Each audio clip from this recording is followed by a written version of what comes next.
It's great to see so many here, and it's great to have such a full and varied panel. My name is Conor Galvin. I've been with Skotens for quite a considerable amount of time. For some reason, I keep getting asked back to do this. I think it's because I'm a really cruel chairperson, and I will insist on people staying within their times. And I have been known to physically carry people off the stage if they keep talking. So that's your warning, folks. The topic for the panel is a continuation of the conversation we've been having in relation to the theme. Each of our very kind participants has been given a short brief. We've said, here's 2 or 3 things you might want to talk about. Now, there's a bit of at this stage, there's a bit of trepidation because we don't actually know whether they'll go with the brief or whether they'll go their own way. And I think that adds to the spice of what's going on. So very quickly and very briefly, I'm not going to do a huge introduction, but I'm going to ask each person to introduce themselves in kind of one sentence. I will make the note that Professor Linda Clark can't join us, unfortunately. She's not able to join us this morning. And we're very, very grateful to Professor Teresa Crimmin for stepping in. Big shoes, you know, a hard act to follow, but we've been very, very impressed by your contribution to Skotens, and we decided to give you this encore at no extra expense. Okay. So as I say, I'll ask each person to introduce themselves individually. So we'll start at the far end, please, if that's okay. Who are you, sir? Why are you here? Yes, good question. Good morning, delegates. My name is Jeffrey Cherry. I'm principal of Pond Park Primary School, a large school in north of Lisburn. And I probably won the prize for being up earliest this morning. Slightly ironic that we're talking and celebrating the good things in education because I was called into school this morning at 6 o'clock to sort out an alarm problem. Thank you for inviting me today. I hope this is less traumatic than sorting out alarm problems. And our next is Rachel O'Connor, please. Yeah, thank you. I'm delighted to be here. My name is Rachel O'Connor. I'm the Deputy Director of NAPD, National Association of Principals and Deputy Principals. It's my 6th week in the role. I started on the 1st of September. I'm seconded from my position as a post-primary school principal, where I served for 10 years, a DEIS co-ed rural school down in Wexford. For the last 10 years, about 650 students. So the pain of midnight alarms are a long and distant memory as of yet, but I'm delighted to be here, so thank you. Thanks very much indeed, Rachel. Next then along in the row is Tomás O'Rourke, an old friend of Skotens. Yeah, Tomás O'Rourke is my name. I'm an Assistant Secretary in the Department of Education, formerly head of the Teaching Council in the South, and I had the pleasure of serving on the Committee of Skotens as co-chair for a number of years. I didn't have the pain of midnight alarms, but I did have the pain of a 1-year-old puppy dog howling quite loudly instead of the alarm, but glad to be here. Okay. Delighted the dog got you out of bed. All right, excellent. Sorry, Tomás. And then Andy Pollock, again, another long-standing friend. You've got me again, apologies. Andy Pollock, the former director of the Centre for Cross-Border Studies in Armagh, and thus former secretary of Skotens. Thank you very much, Andy. And Teresa. Teresa, I think you met me yesterday, so for those who didn't, I'm Teresa Crimmin, work at the Open University and co-director of the Literacy and Social Justice Centre there. Okay, and the only final observation I'd make is that we always try at the panel to get a nice mix. So we have principals, we have people who are involved in policy work, policy making, and we have the occasional academic to, cause trouble, because that's what we do best. Colleagues, it's over to you at this stage. You're welcome to sit where you are. You don't have to kind of take it terribly formally. You can just sit and give your 5 minutes. I will introduce Frogger later on if I need him, but for the moment he will sit here silently. So, Teresa, first off, your reactions, please, to the challenge, and please share your thoughts and advice with us. Thank you. I'm going to be well under your 5 minutes, so don't worry about that. We were invited to think about hopes, dreams, possibilities in theme with the conference, and I suppose my main response was, having met colleagues now twice, I was privileged to come in 2012, and now again all these years forward, is to hope that this organisation sustains and grows across the next 20, 25, 30 plus years, because it seems to me that you have a community here of colleagues who are very mixed in terms of actual roles within institutions, although all working in ITE, but you also have a great affinity group. I mean, I'm not part of it in one sense, although I've been delighted to be part of it, but you can see it, you can feel it, people sit down with anybody else at other people's breakfast tables and very relaxed and introduce themselves, as it were. In the bar last night, we were listening to those two stunning presentations of the research work that's being done, is another example of how that finance that's supporting those research studies, which have been applied for, I'm sure, and then have been honoured, is building relationships across different contexts in work and indeed building friendships. And I think that makes a difference. We know that relations make a difference to our capacity to develop understandings and robustly argue with one another. You can't argue with somebody you don't really know in that open way when you're trying to develop new understandings through research or develop new understandings about practice. So my hope would be, and I'm probably rolling on randomly here, but my hope would be that the conversations and collaborations which are offered through this forum once a year are triggered into other spaces too. And I know that happens, but I would hope that that gets enriched and sustained over time because your doctoral students are hugely well supported. There are a large number here too, and that's fabulous. And so my hope would be that maybe each person here could bring another person from your institution or another person you're connected to next year and double the number of people who can be part of a community that is evidently making a difference and will make more of a difference as the island of Ireland moves forward.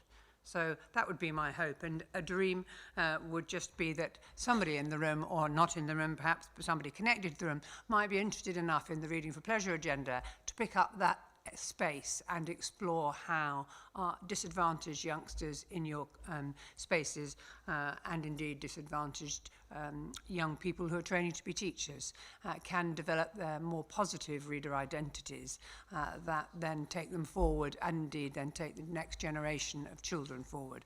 Your student teachers are the reading teachers of tomorrow, and those reading teachers have the capacity to make a difference.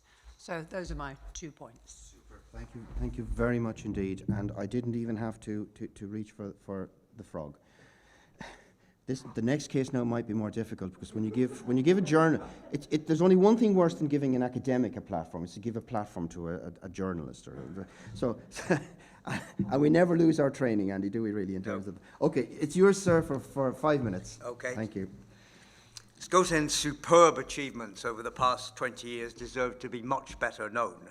Using strategically targeted small grants, it has seed-funded an extraordinary number of cross-border education and research projects, nearly 150, Conor Galvin tells me now, sparking a real renaissance of research in the teacher education field, not previously known for its research prowess. It has organised a unique scheme that has brought nearly 300 teacher education students to do part of their assessed teaching practice in schools in the other Irish jurisdiction, a transformational experience for the students involved, in the words of its evaluator. And it has organised these prestigious annual conferences that have attracted leading education speakers from all over the world. Scoten's has received plaudits from education leaders and politicians at home and abroad. One of its founders, the late Professor John Coonahan, said in his long career the achievement he was most proud of was the creation and development of this North-South network. Its Oxford University evaluator, Professor John Furlong, said Scoten's was an incredible achievement which had produced an enormous amount. It had developed important North-South networks, allowed teacher educators to develop a greater understanding of educational systems and practices across the island, stimulated genuine professional and personal development among its members, and developed forms of collaboration which have contributed to the peace process by helping to normalise relationships within and between North and South. And it was all done on a funding shoestring. I should know I oversaw its fundraising in the first 10 years. I believe Scoten's to be one of the most outstanding and innovative creations of the post-Good Friday Agreement period, a success that should be far more recognised outside the education sector than it is. I was delighted a couple of years ago when that success was belatedly recognised with a €100,000 grant for research projects under the Irish Government's Shared Island Initiative. And what about the next 20 years?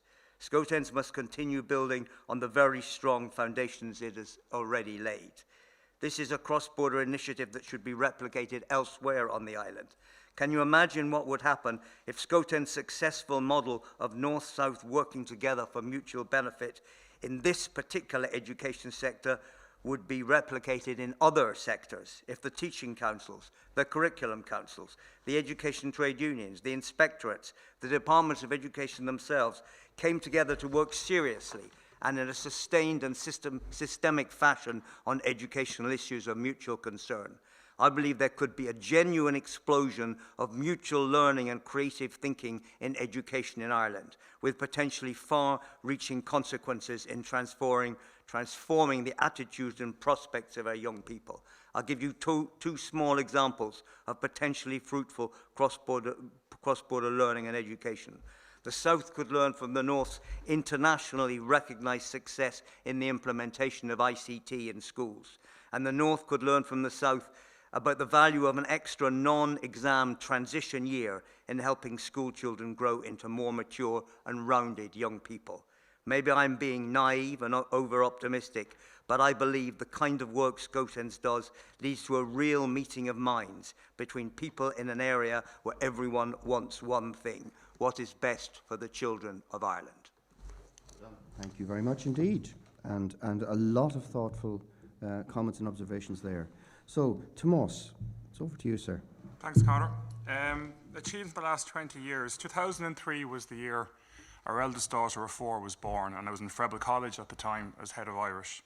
And I remember vividly, I can't remember the year exactly, but there was a review of ITE published around that time, and not a great sense of expectation that it would lead to much change. And at 20 years, and it might have taken a while to warm up, but we got there. And I would, obviously completely biasedly say that the Teaching Council established in that time, after the enactment of legislation in 2001, was a significant achievement in that time. But the broader pieces that followed in terms of teacher education and the very significant policy decision to underpin a model that is not common in international terms, is long, can be expensive, but we believe it's important from a quality point of view. To have established that and embedded that over a 20-year time frame, I think has been quite a significant achievement. Within that, what I'm particularly delighted to have noticed is these ever-increasing connections between practitioners, as we see in the panel here today, and policymakers and people in the teacher education space, because that's the underpinning of the policy, but it's the underpinning of good teaching and learning as well. Join the voices and communities of practice, and there's very lived examples, and I think of Bianca New-Rogan, who's no longer with us either, but she was a really powerful example of that too. My own time as co-chair of Scoutens with Linda Clark was one of the most enriching professional experiences of my career, and that was an unusual kind of CEO of a regulator and a HEI, head of education. And I think some of my colleagues in the department, when I asked them for some views on this, would have themselves spoken of how teachers' professional learning has become more and more part of the norm from the curriculum in 1999, but building on that, and that it's not just about the curricular reform that drives TPL, but also the organic communities of practice of practitioners we see, for example, through education centres, but also the postgraduate study that teachers have been doing for obviously decades, to be honest. And briefly, of course, COVID, keeping the schooling system going. I know very vividly and viscerally what it was like for HEIs and department and teaching council to sit down, and unions and all sorts of partners at every level of the system to keep the system going for our children and young people. And there were some fairly hairy moments in all of that, but we got through it. But that was a huge achievement in that time too. For the next 20 years, my aspirations would include greater connections between the strands of teachers' professional learning and that continuum of research, evidence and data. I'm aware there's a slight conceptual tautology in that terminology, but I think it's worth in kind of emphasising the point that there's a broader span of evidence that we need, quite frankly, to marshal to really tell the whole story of education in a way that garners not just political engagement, but obviously the public engagement and broader as well, telling the whole story. And also, obviously, research. I have 2.5 minutes? Nearly. Oh, that's fine. That's fine. So the possibility of enhanced research on not just on an All-Ireland basis, but an East-West as well. and embracing the legacy of the late, great Johnny Coolin in terms of connecting the hitherto unconnected and the previously deemed unconnectable, and also grounding the concept of joy at the heart of education that John himself called very vividly for. Looking ahead, I think, what are my hopes for the future? I think Scotens itself is a really powerful example of community practitioners. I learned yesterday about how good outcomes apparently come when we organise to continuously learn together and embrace the complexity of change. I think Scotens is the embodiment of that. And I'll close with a quote. I have a minute and 40, so I should get well under time, from the School Placement Research Report published in 2018. I see Kathy Hall in the audience here and Regina Murphy.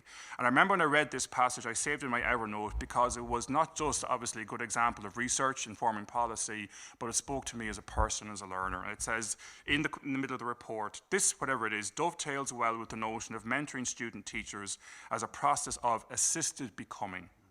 The strength of the tutor's ethical regard at a number of levels for the student teacher in that process seemed to allow the tutor to walk in the shoes of the student in the situated context. And it was this sense of tutor attentiveness to student becoming that made all the difference. This is very much, we believe, says the author, is in line with Rule's idea of diacognition, quote unquote, coming to know through a situated process of positioning and repositioning in a dialogic exchange with oneself and with others. And when I read that sentence, I said, that's how I learn. And I think that's how obviously others learn too. And it also speaks to Scotens about positioning and repositioning in a Northern Ireland context and an East-West context as well. Look forward to the discussion. Thanks, Tomas. Absolutely spot on. And sorry about teasing you with the frog. Okay, our next speaker then is Rachel. And again, you have your full and plenty, some 5 minutes, Rachel. Thank you, Conor. And I suppose I was asked the question, what should we be celebrating? And I think for any organisation, Fiche Blaenau Fás, to survive 20 years is a reason for celebration. You know, in today's society, climate emergency, you know, consumer capitalist-driven, fast fashion, etc., for anything to survive 20 years is a cause for celebration. And so what I did was I looked through the themes over the last 20 years and picked out 3 themes that really resonated with me and why they're a cause for celebration of Scotens and all that you've achieved over the last 2 decades. I went back 10 years to 2013, and the title of the conference was Learning, Teaching, Reimagining the Profession. And I think that any organisation or profession that has the courage to look inwards and to reimagine itself is one that has a far greater chance of survival than one that believes what we're doing it right and we'll plough on regardless.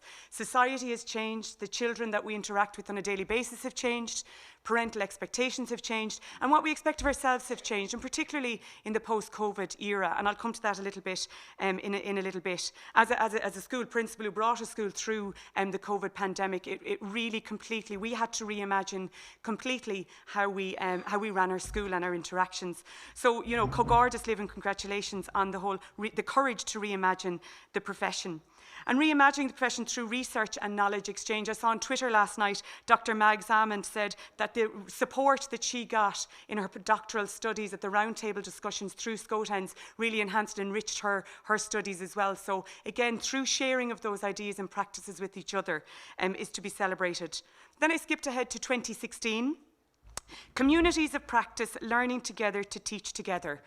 You know, a network is only as strong as what we put into it. It's like that old TY motto, transition year, that was alluded to there by Andy. The TY motto down in the Republic of Ireland is you only get out of it what you put into it. And it's very easy to set up a network, but it's to get the buy-in and the vision from the people in the network. And if you set up a network with all mini-me's, it won't survive because it will become extinct very, very quickly if we're all the same. But it's that sharing of diverse ideas, diverse opinions that really ensures the survival of a network. So that's something else that really is to be celebrated over the last 20 years. And what Scotens is doing, it's doing that on an international scale, ensuring global collaboration. Again, Cogardus Live with that. And then finally, the one that really resonated with me, I think because the scars are still so fresh, is the 2022 one. Reflecting, reconnecting and re-engaging with our core purpose of education. And particular the post-COVID era. The National Education Psychology Service of Ireland, NEPS, when we all returned to school, told us as school principals that you're to focus on connection over content.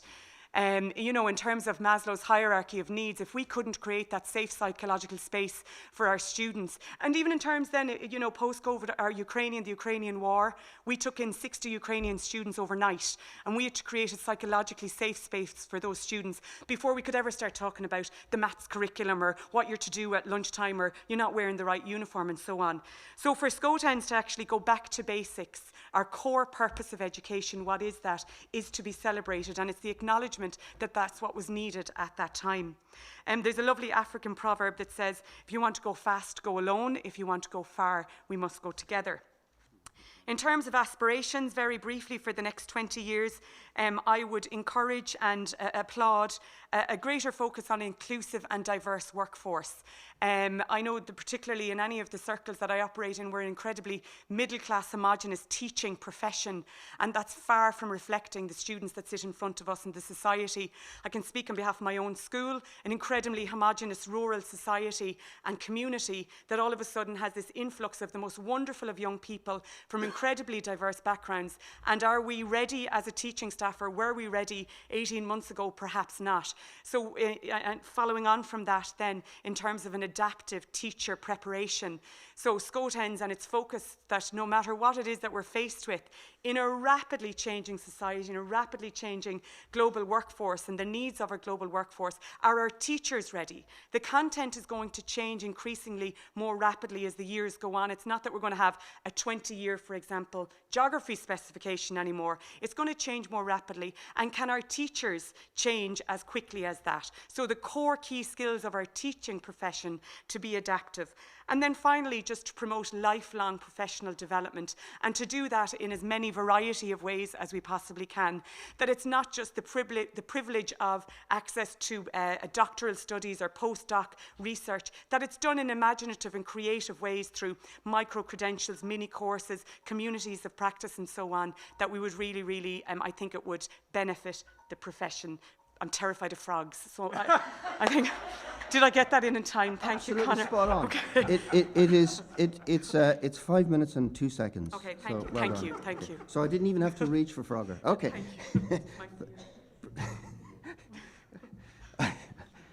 I'll never use him again, I promise. Okay, next up, Jeffrey. And Thank again, you. end of the line, but not by any means least important of the voices. Thank you, Chair. Good morning, everyone. I count it a great privilege to be asked to contribute to this year's celebratory conference, and I hope that my practical experience allows us to celebrate the journey of our school settings over the last 20 years. I've just celebrated my 31st September in Pond Park Primary School, currently with 629 pupils, and survived an inspection in 2015 and 2018. With my attachment to the school professionally and probably more personally, it is not difficult for me to reflect on the last 2 decades and how far we have travelled. And I had no problem deciding where to start this morning. I want to begin by celebrating how inclusive we have become as a school. And by that I mean inclusive right across the board. I was reminded of this on Tuesday when I did my daily dinner duty. At one table I observed a new Year 1 pupil with Down syndrome. She's very limited speech and she relies totally on Makaton. About 2 tables away from her, I spotted another new intake. This child is profoundly deaf and wears cochlear implants for most of her day. This particular child's deafness was actually undiagnosed for a period of time due to COVID, so she really is playing catch-up. She is, however, learning both verbal and British Sign Language, a requirement too, of course, for her classroom assistant. At the later dinner sitting, one of my wheelchair users makes his way in. He suffers from Duchenne muscular dystrophy, limited life expectancy. He relies on being hoisted everywhere in school, the bathroom, the swimming pool, the PE mats for gymnastics. Setting those 3 children aside, I have everything else in between. I have children on spectrum, visually impaired pupils, 2 pupils with cystic fibrosis where they actually physically can't meet because of the danger and worry of cross-infection. All of these pupils are under one roof. And most importantly, they're accessing a relevant, purposeful, albeit bespoke curriculum. They are, of course, supported by exemplary adults, and that is something I want to celebrate today. 20 years ago, I knew nothing about sensory education, and yet 8 years ago, we opened our first sensory lounge in Pond Park, where pupils are timetabled to use a therapeutic space to help improve their physical and cognitive needs. And this space is so very important, allowing pupils to de-escalate, regulate, and of course develop fine and gross motor skills. As a school over the last 20 years, we have opened our doors to many faiths and cultures and see ourselves actually as a naturally integrated primary school, previously presented as the white middle-class school in North Lisburn. We have a 60-30-10 mix of Protestant, Roman Catholic and others, 17 cultures and over 70 newcomers. We facilitate praying spaces for groups of parents, staff and a small number of pupils for specific festivals during the year. This year I celebrate 30 years of shared education, partnering with 2 outstanding schools. Pedagogy has progressed so much in our sector, and I feel we can justly celebrate that today. We have a purposeful and we have a child-centred curriculum, one where children are actually leading their own learning. This journey is one that must continue for the next 20 years. There's still work to do, and of course, the vacuum of CPD opportunities for teachers is a real concern in Northern Ireland. However, each year, I host student teachers on school-based work, and they are arriving so well-trained to provide great opportunities for cross-curricular relevant lessons embedded in thinking skills. Great progress has been made through technology, and in particular in my school, we continue to use the iPad right across the curriculum. Indeed, it would be unusual to see iPads being a tool in less obvious subjects, such as physical education. This may be to watch a game skill before a lesson has begun, or in fact record a child doing a gymnastics routine. I couldn't have envisaged that 20 years ago. As a school, we celebrate almost 20 years' commitment to our environment, and last year, after numerous Green Flag Awards, we were invited to become an ambassador school. This recognises that you are an inspirational flagship eco-school with exceptional levels of pupil leadership and whole school support, which ensures sustainability embedded in the ethos. Today, I celebrate those children. I celebrate our school council and our eco-council, those warriors where the pupil voice has made the difference, leading and advising us as adults to make better informed decisions. Both of my school councils meet regularly with my Board of Governors and contribute to the school development plan. Finally, what gives me hope for the future and inspires me on the difficult days is when I reflect on how far we have travelled with regard to the pastoral dimension in school. I actually believe we've become kinder. I believe we've become better listeners. I love Brofenbrenner's quote that every child needs at least one adult who is irrationally crazy about him or her. We are a rights-respecting school, and I put the United Nations Convention on the Right to the Child at the heart of our school's planning, policies, practice and ethos. And we also use the Barnardo's Paths programme to help build self-esteem and teach high-quality PDMU lessons. We also have become consistent in our definition of bullying and how it is dealt with. Our safeguarding protocols have become much more robust with greater outcomes. As we calibrated after COVID, I launched a new pupil teacher mentor programme in my school. Today, I have 30 adult colleagues in school who meet weekly with one pupil to mentor, support, or just check in. That, along with our school counsellor, means we have layers of expertise and support. Supporting children in bereavement, separation, or just overwhelming anxiety. Looking forward to the next 20 years, we all know that the mental health crisis is not going away. And I would love to see parity with our post-primary schools and see funding for counselling earmarked to the primary sector in Northern Ireland so that early intervention becomes a priority. As a serving principal, I cannot deny this morning that there are many challenges facing schools today, and in my lifetime and career path, no more challenging than the present. However, the successes of what I have chosen in 5 minutes to share this morning and my vision for the next year has made it all worthwhile. So thank you very much.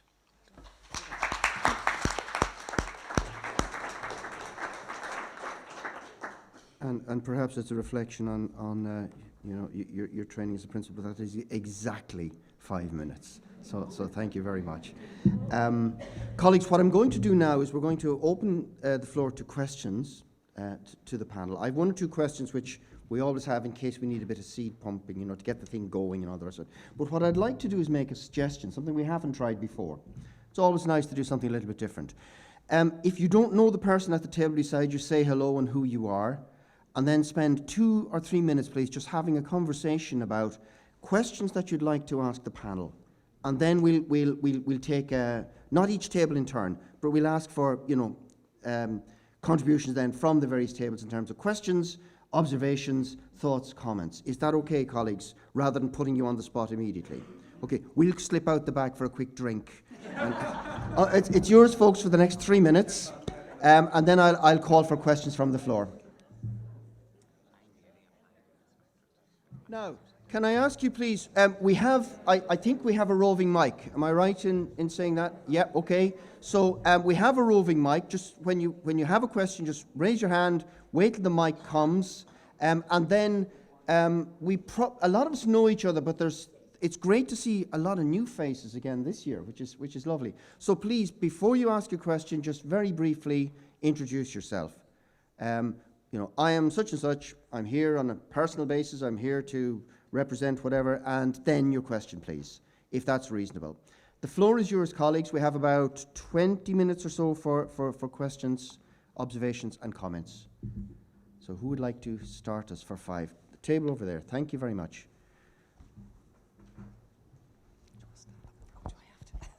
Hi, I might regret this one. I'm just listening. My question is for yourself. Sorry, the name has escaped me now at this stage. Now, can you ask you to introduce Sorry, yourself? Amanda Redmond, and I'm Thank with you, the Amanda. National Council for Special Education. I'm listening to your school, and I'm listening to your school, and I'm going, that's where we want it to be. And I think we're a long way off it. I see it in the Republic, I see it in primary schools, I see it in my son's school, and there's children with all sorts of needs. And we were just discussing here, it's always seen as an add-on. And I'm concerned about this new phrase, additional educational needs, because if it's additional, what you're saying is there's more to do, and I think that's wrong. But your vision and what you've created, and it really is, it's kindness, it's humanity, that's what it is. And I wonder then, the children who are in primary school, what happens at post-primary, because I'm post-primary teacher, and that's where I'm seeing the biggest, I suppose, difficulty, the change, acceptance of this model of inclusion that you have done so well in your school. And what happens to those children when they move to the post-primary sector in Northern Ireland?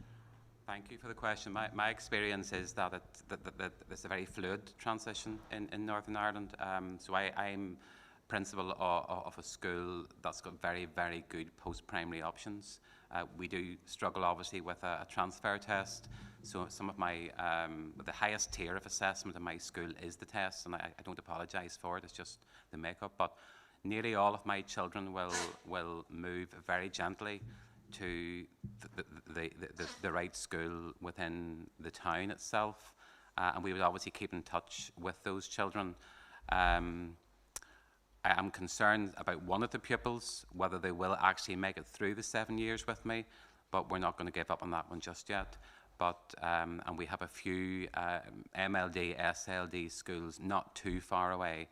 But no, I would absolutely say transition is there's a quality there for those children in my school who need that little bit more support, and it's lovely to see. And we've good relationships with those schools. So my SENCO, Special Needs Coordinator, and I would visit those schools. I just called in recently at the local high school to see 2 of the children who were on the spectrum, and they are having such an amazing time.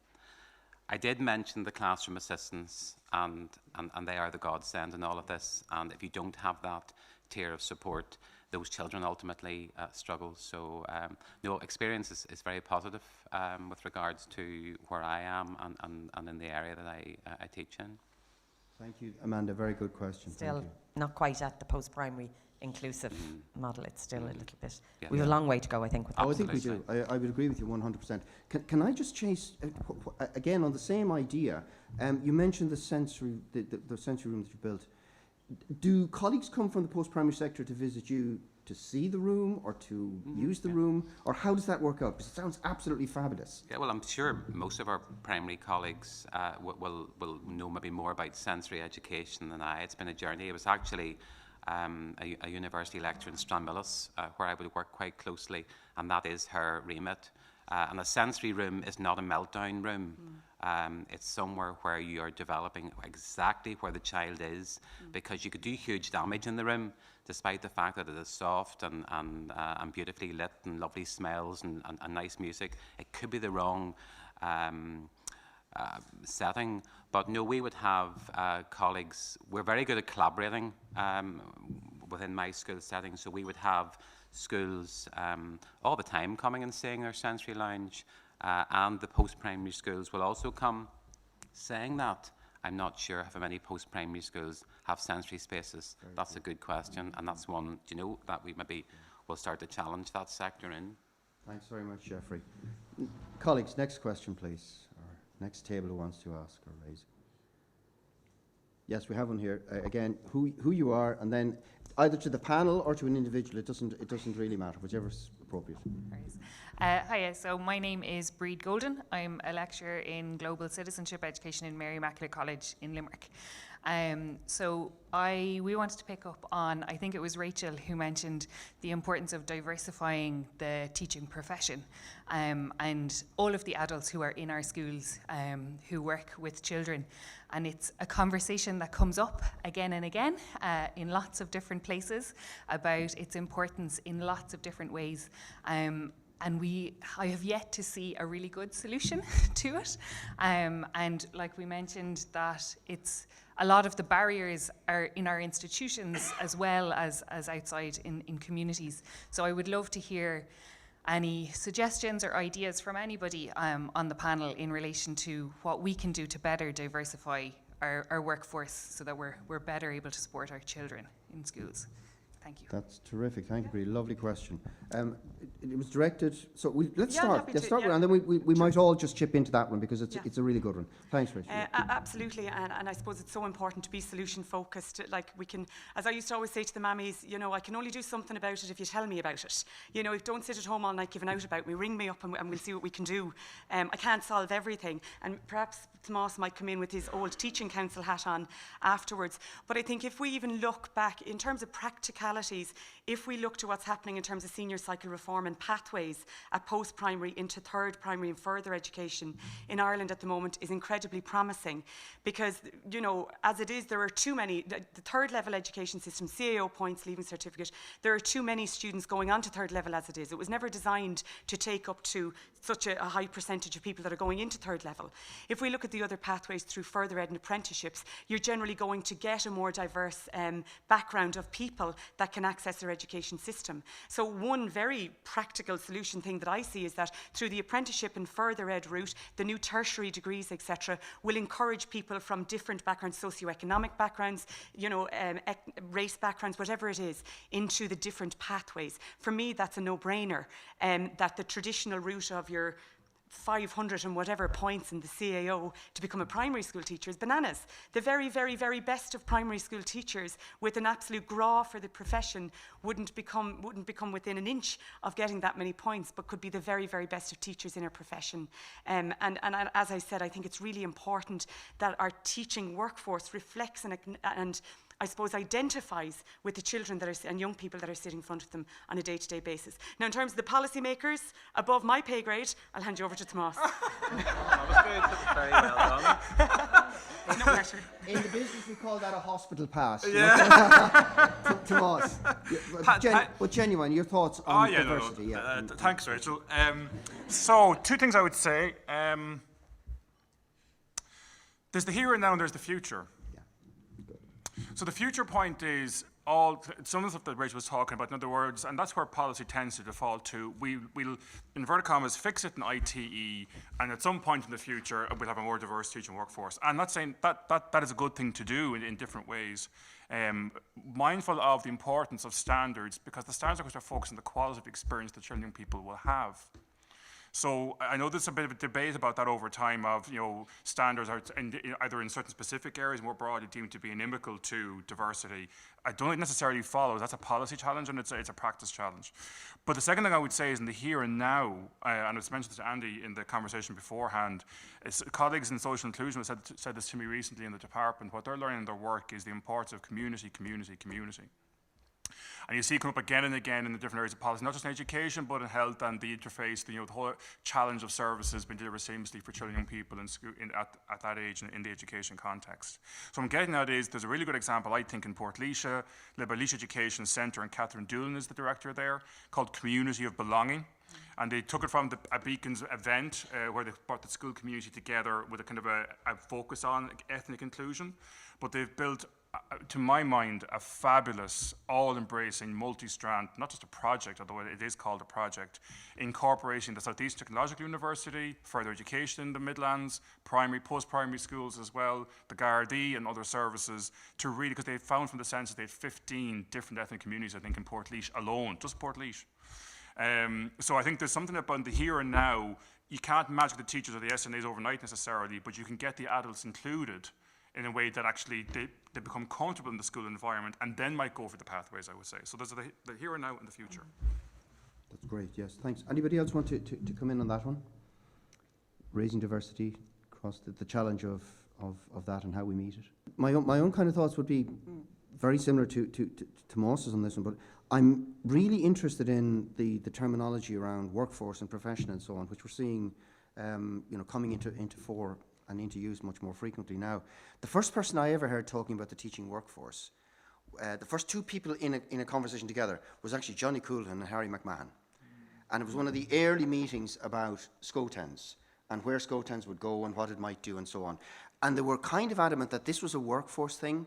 It wasn't just about teachers, it was about everybody who's involved in putting education into place for young people right across the island. And that always stuck with me, because it wouldn't have been a term that I'd be terribly familiar with on a personal level. But yeah, and the challenges of diversity, I think there's no easy solution to that. We are seeing a lot of work being done in relation to recognition for SNAs and SENCOs, and a lot of support from central services on both sides of the island, where those services are now being funded to a point that they might not have been in the past. Still not enough, but we're on the way, hopefully. Thank you for those very useful comments. Colleagues, back to you. Yes, we have in the centre table, please. Thank you. Maureen Calico from INTO. I just wanted to revisit that point, and I agree with Tomas on the whole idea of community. I think this is not just an ITE problem, and it's not just a policy problem. And Tomas mentioned that Beacons event and the project in Laois and the 15 nationalities. I live in a cul-de-sac of 19 houses, and there were 5 international families on my road. And there's a lot of discussion among the mums around leaving cert time and junior cert results time. And the very interesting thing for me is, while 4 of those households have a huge value on education, they do not place a value on the teaching profession. They want their children to be pharmacists and doctors and engineers and IT specialists. Interestingly, the Ukrainian family are the only people who have expressed an interest in their children becoming teachers. So I think it's a much wider issue, and it's not something that can be solved by ITE and policy alone. We have to find a way to engage with the communities, because we all here on the island of Ireland place a huge value on the teaching profession. And that's why it's 500 and something points to be a primary school teacher, because of the value we have always placed on it. And it's a culture change. It's not a policy change. It's not a quota change. It's not a change in points. It's a culture change, and we have to dig far, far deeper than we are doing at the moment to increase the diversity in the teaching profession and in the education workforce. Thank you, Maura. That's very, very, very helpful contribution indeed. Any other questions or comments or observations, please, colleagues? There's one at the very back. You're going to earn your stripes today, running up and down the room, kind of. I hope you got your steps turned on for the day. Yeah. Good morning. My name's Fiona McCaffrey. I'm from Middletown Centre for Autism, and I would like to have a question for each of you on the panel, which is in a conference which has got such a positive theme. What do you feel are the possibilities for educating our autistic students in primary and post-primary? What a lovely question. Okay, thank you indeed, Leona. I won't start specifically, but anyone like to start us off? I'm going to ask each of the panel to respond a little bit to that. But I'm happy to kick off and to thank Middleton, because we just opened our third ASD class in our school, and the support that Middleton has given us is second to none, because if you go back to initial teacher education, perhaps we're not, I suppose, as au fait or inclusive or trained up as we should be in terms of the differing needs of our students in front of us. We have, as I said, we just opened up our third class. I think it's improving across post-primary, but to go back to our speaker around NCSE and the theme of the conference being hope, it was wonderful to see such a large budget given to the NCSE. We've met with John Carney, the CEO of NCSE, on several occasions now, and he is determined... NCSE, the National Council for Special Education, apologies, yeah. In terms of, I think there was an 80% increase in the budget for the NCSE, an increase in 40% of the workforce and so on. It's something, but it's not enough, you know. I think at post-primary there's an awful lot of trepidation. We're dealing with three different sectors in the terms of opening up of classes for children with ASD. I think we're on a journey there. I think it is improving. Our management bodies are providing far more training and information sessions for us. But I think we're getting there. We're getting there slowly, but I mean, it's thanks to the likes of Middleton and NCSE in terms of the training that they're providing for our profession. We're getting there, but slowly. Thank you. thanks very much. Anybody else like to chase that one? Tomas, thank you. Yeah, if I heard the question correctly, what are the possibilities as regards autistic children teaching them? I'm thinking of the quote that Adam Harris, when I met him in my teaching council days a couple of times, and he said it at least once: when you've met a child with autism, all you can say is you've met a child with autism. And the point being that, you know, you can't replicate, and it's a challenge often in education, even in the research space, where I would have read a number of papers, and broadly speaking, the concluding paragraph says, you know, these are the findings of the research project in question, but the context is very specific, and therefore you can't replicate the findings more broadly. And that is obviously well intended, as is the statement that Adam made to me in regards to children with autism, but it doesn't get us very far in terms of how we ensure. I think it was someone here talked about almost the fundamental importance of the simplicity of kindness and humanity. And I think it's my sense of engagement with the profession over a number of years and with others in this space is where parents feel their voices aren't being heard, and the NCC would have spoken about this on a number of occasions, or even more strongly than that. Very often the teachers can be caught in the headlights in this one because of maybe the lack of access to research and evidence that would support them, or the lack of access to professional development opportunities or communities of practice where they puzzle this thing out together. Because I always remember a teacher, a teaching principal actually in the West, when she was a teacher in a small school. It wasn't autism, but it was particularly complex needs. And she had no prior training. She was told this child was coming into her class of a given Monday or Tuesday. And she did have a little panic initially, but said, look, I'm going to meet them. I'm going to meet their parents. I'm going to learn about them and their needs and work my way through this, accessing the various professional supports. And I know it's not as straightforward as that, but I think we lose sight of that as a starting point in this. So I think Rachel is correct that it's kind of, not to be simplistic about it, a lot more to do, but I do think that point around the uniqueness of each, there is a broad area of approach and pedagogy needed, but also remembering the uniqueness of each child, and also remembering that, you know, ITE has a lot of ground to cover in even a 4-year time frame, and at the same time children are in schools in the here and now, and how do we support schools and teachers in the kind of work that Jeffrey talked about here in the here and now. And I think there's many supports in the system. Perhaps where one of the gaps are is actually join the dots and how they support the individualised practice for children in schools. Thank you, Tomas. Jeffrey, would you like to yes, and I think I still know the principal of Middletown because he cut his teeth in the town. Gary, still with you? No, oh. He's perhaps retired. We've always been catering and celebrating ASD pupils in our sector. That is just how it's been. I would say that there are huge barriers because of the increase. I mean, I read something recently just about the increase of ASD pupils in Northern Ireland. Our challenges are class sizes, and the best will in the world, I would love to have more ASD pupils in Pond Park, but when you're oversubscribed and you have 29 other bodies with other needs in the class, it is challenging.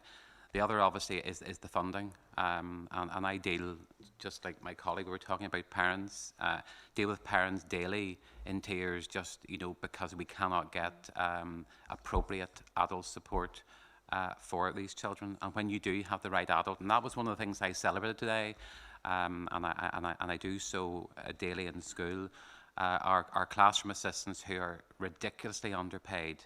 You will get more in Costa. I've got the figures for that. These are assistants who are making a difference for families. So that's the other thing. And again, we have a huge lack of units in Northern Ireland. Really bespoke, expert, small SEBD units. But I've always celebrated children on spectrum. They bring so much. We do a school show every year in Pond Park, and I have to say, a couple of years ago, the part of Shrek was played by an autistic pupil, and boy, oh boy, was he outstanding on the evening, because ASD children don't forget their lines. But I hopefully speak to you at coffee time, because we probably have a lot in common. Yeah. Reading.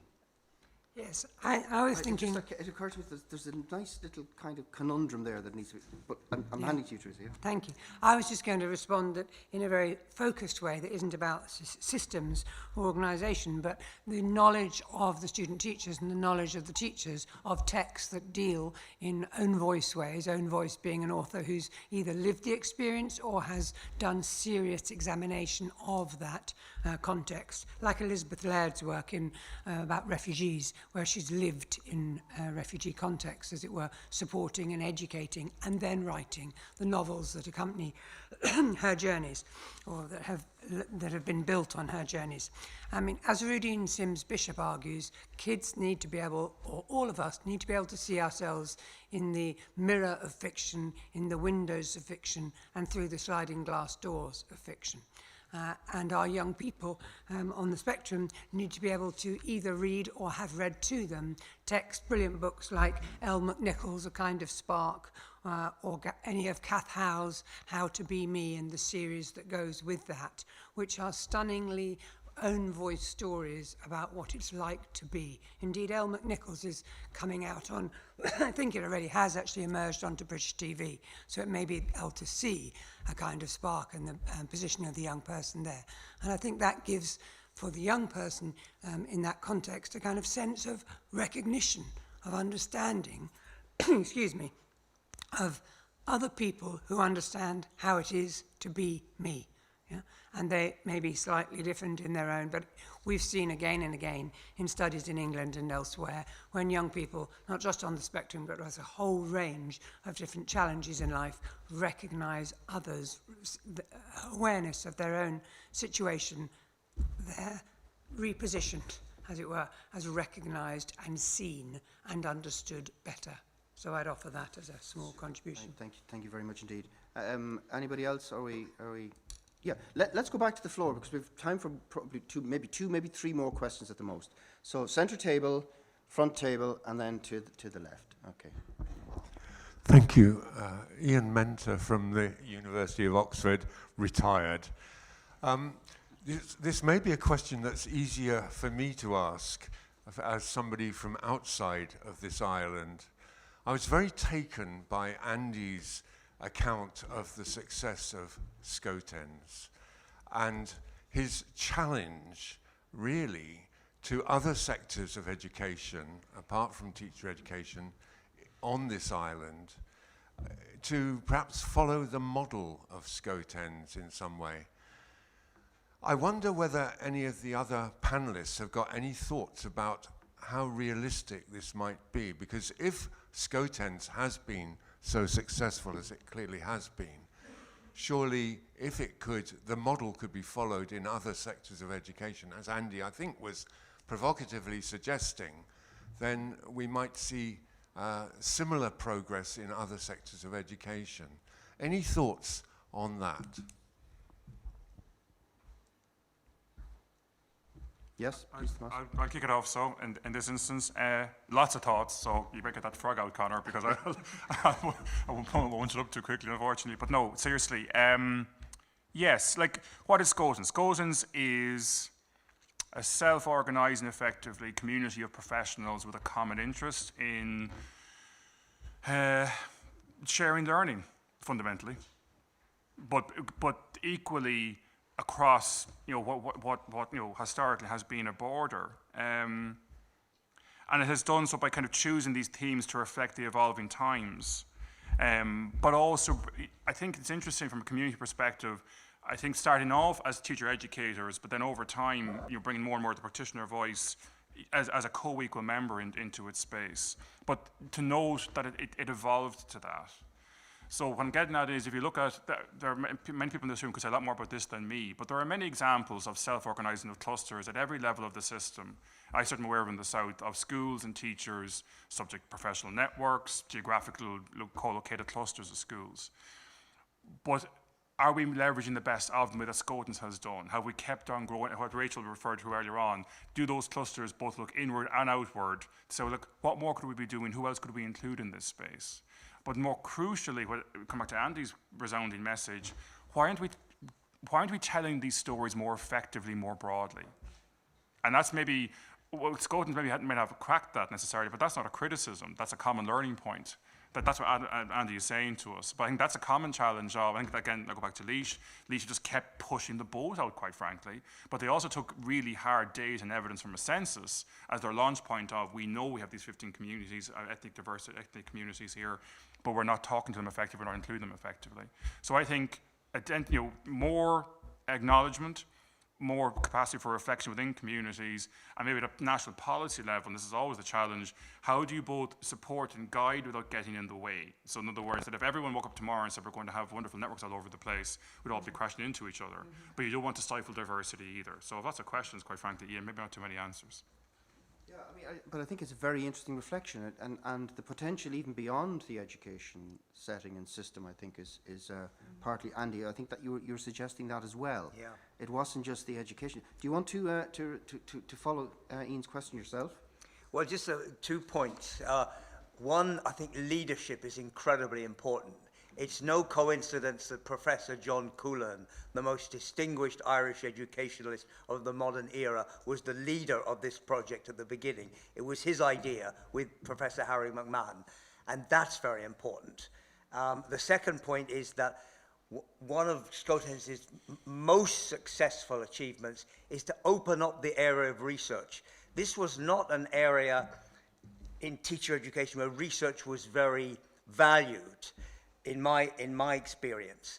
And there was this explosion of research. All we did was we gave people £5,000, a very small amount of money. Partners, there had to be a partnership between North and South. So effectively £2,500 each to do a research project. And we got 150 research projects in 20 years. That, in my estimation, is an explosion in an area that had been underdeveloped before. So if you can find an area where that can happen on an island basis, and so it's I can't think of the word, but there is a doubling or trebling or quadrupling of work in a particular area because it's done on an island basis. You will start seeing successes like Scotens in other areas. Fascinating, and thank you for that. We had we've time for the 2 questions, so we've one at the very front here, and then the second table. So, and again, who you are, and your question then to the panel generally or individually. Thank you. My name's Karen Orr. I'm from Stranmillis University College, and at our table we were talking about the ever-challenging social complexities that are now presenting themselves in the classroom. You've all touched upon those this morning. And I suppose, Rachel, you commented on Maslow's hierarchy of needs and how teachers very often now are dealing with these lower level issues around keeping a child safe, maybe making sure they're fed, making sure they're clean. You know, they're dealing with the very basics of human need before a child is even remotely capable of accessing a curriculum. So my question is twofold, I think, because I'm aware of the DESH schools that have homeschool community liaison officers. I'm aware of some schools in the north who have social workers actually employed in the school, where there are these other roles who I suppose are there to support the social and emotional needs that are so evident in our classrooms. So I suppose my question is, to what extent do we feel it's the role of the teacher to manage these ever complexities that are in the classroom? And if it is their role, to what extent are we adequately preparing them, whether it's through initial teacher education or through continuous professional development, to actually manage what our classrooms look like today? Super, good question, thank you. Yeah, I think that's a wonderful question, and you've hit the nail on the head. I think that schools, we have to be very careful, I suppose, in terms of initial teacher education and our schools, that whatever the itch is, we have to scratch it. And I think we have to look at capacity within the system to our initial teacher education and our schools, that there's only so much that we can absolutely do. In terms of well-being and creating that psychological space within schools, I think that there must be a recognition that our own well-being is our own responsibility in the first instance. We were a DEIS school, and so we had the luxury, I would say the luxury, but the necessity actually of full-time homeschool liaison, 2 guidance counsellors, school completion officer. We had loads of those ancillary supports within our school, but they were necessary. But what we did was, what Jeffrey spoke about is the buddy system that he set up, Check and Connect system within the Irish education system as well. What we focused on as a school is what's within the realms of our capacity, and that was the upstreaming piece. And the more that we did as teachers in the classroom around checking in and connecting with students meant that we had far fewer instances of the intervention stage, the downstreaming piece. So I think you're absolutely 100% right. We have to be careful in taking on the role of the parent, even though we are in loco parentis. We are only with our students 8 hours a day, and it's really important that we find that balance. Wonderful things happening at second level in terms of the review of the newly launched junior cycle SPHE curriculum, and the newly currently under consultation senior cycle SPHE curriculum, so that we're spreading that expertise throughout our teacher education system. But however, it's not the role initially of our teachers is to teach. Our students is to learn. Where is the line? But I'm a strong believer that the more of us that upstream with our students on a day-to-day basis, the far fewer crisis intervention pieces that we will need. But we can't overload the system, and in terms of that role, you're absolutely dead right. It's to strike a balance. Yeah. And we have one final question, and then I'm going to go to the panel for their final closing nugget of wisdom. Okay. Hi, Caroline O'Sheeran from DCU. Just first and foremost, the panel's discussions today are inspirational in so many ways, and very much at the heart of the celebration of the last 20 years.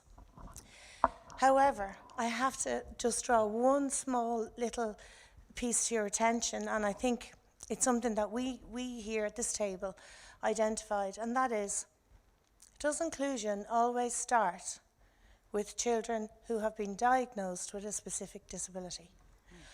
And why do we do that? Why do we? It's a circle that keeps going around and around and around, but we're not addressing the problem. I was positioned yesterday with my wonderful colleague Noel, and Noel did a beautiful piece of research on Scotown's over the last, what the topics were, and where inclusion was within those topics. So Noel is inclusion, I was special education. And that in itself is the overarching thing here. We weren't talking about gender differences. We weren't talking about differences in the diverse society that we live in, as you said. So therefore the question remains, what is inclusion? Why are we talking about diversity and inclusion? And is the only target special education? That's a conference theme. I know. Sorry. Yeah, and I saw Tomas writing it down there. So I think we might expect a little action in that space in the near future. But a super observation, and thank you. I'm not going to ask the panel to respond, because I think that's one we all should take with us into the coffee break in a few minutes' time. But in the good tradition of closing out the panel, what I'm going to do now is ask each member of the panel to give us a very, very brief closing observation, reflection, thought piece. It can be something like Ian, standing up and boasting about being retired or whatever, and all the fabulous work that he's doing ever since. But a little personal point, a reflection point in terms of what you're taking away from our conversation today, from the conference generally. And I'm going to start in the middle this time. So, Tomás. I think the last two questions I'll take as my bookend for this, because not for the first time Carol-Anne has inspired me with insights on the area of inclusion. I'll quote the other one in a second, but her question was, why does inclusion start with specifics? On the other hand, we have a question I heard many the time in my time in the Teaching Council: where does a teacher's role stop in relation to managing social complexities? And if we've learned anything from the COVID pandemic, I think we've learned that education is fundamentally a relational endeavour. A relational endeavour. I think the George Washington Carver quote I'm all very fond of, he was a scientist apparently, all learning is understanding relationships. Of any, be it physiological, physical, scientific, etc. He said all learning is understanding relationships. So I think Rachel is spot on. One of my takeaways, there is a balance to be struck, but a balance nonetheless. I think if any teacher forgets about the importance of personal and relationships in the classroom, the learning simply won't happen. Because I think the real paradox, and I'll close on this one, so the last time Carol inspired me was where in a webinar she said, when you seek to include, you automatically exclude. And I said, what the hell do we do with that? And we talked about the importance of reflective practice. And I think this is where, in a lot of issues where people rightly so are angry about how they've been treated and their rights being neglected, but the kindness goes a long way, and that by and large people are not trying to deliberately make a hames of things, and that importance of, okay, I didn't catch it the first time, we'll try again, we'll try over, and we'll include better, and we'll miss someone again, and let us know. So I think that combination of the kindness, the relationality, the teacher's professional role being absolutely fully and recognised and supported, but not forgetting that broader piece, and be one of my takeaways today. Tomás, Garmilma, thank you very much indeed. Jeffrey, would you like to follow on? Yes, I just at the end of June had the privilege of speaking at actually my son's graduation, and they asked an alumni from the university to just speak for 5 minutes. There was no timer actually on that day. I was thinking. No frog. I'm open to offers. Yeah. Right. But It comes with the frog.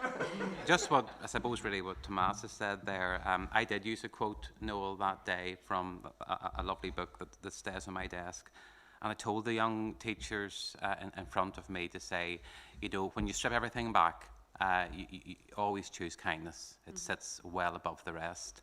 And Karen, I would love to have just responded to your question, because we do have to be careful as educators. I have a son who's just started his teaching profession.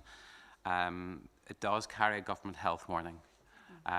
One day I'm a social worker, I could be a pastor in the afternoon, I could be a mediator in the morning, and I could be a teacher the next day. And it's such a privilege to do what we do at whatever level, and there's so many different roles under one roof here. But I just would encourage you all, in whatever stage you are at your career. There's a gentleman who has retired in the centre. I've had my pension talk, which is the next stage. But I think we just don't lose sight that we do have to ensure that we address all the issues. We can't, even when it comes to ICT and cyberbullying, when does that stop? When a parent says to you there's been something inappropriate at home last night and involves children, you can't walk away from it. They're in our charge for too long. Brilliant. Thank you, Jeffrey. Thanks, very, very helpful comment. Rachel.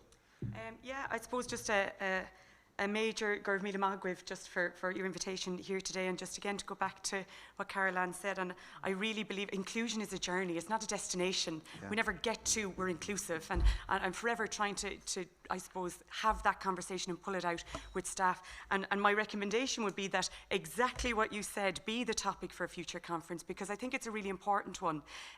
You know, that journey that we're on, and it's a continuous journey that we'll never reach a destination, but we can get better at it, I suppose, whatever it is, and it's to try and put a definition on it. So thank you for that quite lovely provocative piece at the very end. I really appreciate that. And then I think just what struck me, my main takeaway is that I think nearly everybody alluded to it, and even from the floor, Tomas mentioned joy and kindness. And I think if we always just go back to that lovely law of reciprocity, whatever you give out, you're going to get it back tenfold. And I think if we just try to be ourselves and lead in an authentic way, and no matter what level we're at, you're going to get it back tenfold. I really appreciate the invitation. Very positive note. Thank you indeed. Andy. Just 3 points to finish, and they may be a bit repetitive. I just keep needing to emphasize the uniqueness of Skotens. Tomas has said it's professionals coming together to learn for mutual benefit on an all-island basis. I don't understand why there haven't been more Skotens set up in education and beyond education in the past 25 years on this island. The second point is, I don't think people realize how tiny a budget this initiative is run by.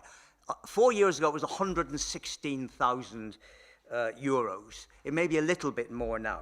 But this is extraordinary that out of this has come 150 research projects. 150 research projects out of a budget of a little more than 100,000 a year, and doing all the other things as well. And the other remarkable thing it has done, which I think is unique in the world, is that hundreds of young teachers have gone to do part of their teaching practice in another jurisdiction. In the northerners going to the south, the southerners going to the north, and it's been a huge learning experience. Those are 3 points. I just think Skotens should be far better known. My own profession, journalism, I think is very much at fault here. But I just think we should get the word out about what a brilliant initiative this has been for the past 25 years and will be for the next 25 years. Thanks. Super note. And I'm going to just step in and say one thing that's been rolling around the back of my head. The Centre for Cross-Border Studies is the source of the magic in so many ways. Andy came on board originally, and the team that we have working with us now are fabulous beyond belief in terms of helping us find ways of getting unbelievable value from the budget lines that we actually have. So I'm just acknowledging that, I'm putting it out there, and I think it's important to say. The closing and final note can go to Teresa then. Terrifying to be left with it, but anyway, I'm going to, the notes I'd made before you folks spoke, so there's clearly a lot of synergy. I've just written that we're all working in ITE in different ways and in different contexts with professional learning, and it seems to me that the journey to assisted becoming, borrowing Cathy and colleagues' words, needs to profile, in your words, Rachel, connection over content. And connection is human connection, relational connection. And I think it behoves us all, and I've been trying to do this in relation to a particular study in England, to read more about relational pedagogy. There are colleagues who write about that space and who understand and theorise what is a relational pedagogy. And I recommend you resource and explore those readings, because they're taking me into new spaces of understanding where authenticity, the human dimension, and that sense of deep inclusion in complex ways are all honoured. But thank you. Thank you very much indeed. And in terms of formally closing out the event, I would just make one simple observation. I think the comments we've had from the panel have been reflected in the kinds of questions that have come from the floor. There's a level of engagement out there that is fantastic to be a part of. And you know, I think that's what makes Skotens so special in so many ways. Hope, history and hope rhyming, to go back to our thoughts and messages yesterday, and this beautiful note that's come through increasingly. And it kind of started really with Kathleen Lynch's talk last year in terms of caring and kindness. And it's terrific to see that coming back again this year in terms of our frame and focus. So I would just like to say, thank you a million to our panel. You've Yeah, you've certainly earned the return. I'm not sure me and Frogger will be back, but you know, we hope to see you again at some other stage. And thank you again to people in the room for engaging so fully. I hope the conversations at the table will continue over coffee.